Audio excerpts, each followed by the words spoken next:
Alors voilà, bien sûr, dans Photoshop, les modifications qu'on vient de faire dans Illustrator, elles ne s'y trouvent pas.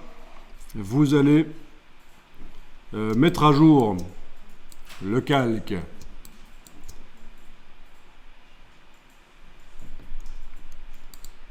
Donc dans la palette des calques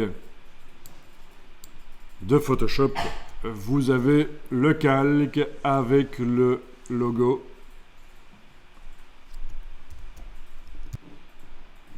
Alors dans ce cas-ci, vous allez faire un clic droit à droite du nom de ce calque et vous allez demander remplacer le contenu.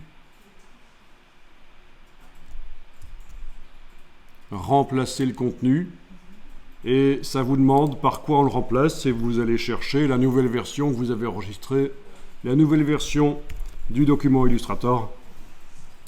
Importer, ok, et voilà.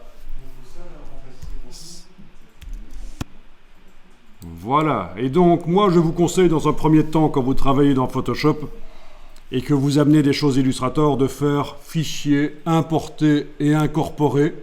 Et quand vous voulez mettre à jour, clic droit à droite du nom, remplacer le contenu. Parce que l'autre option, importer et lier,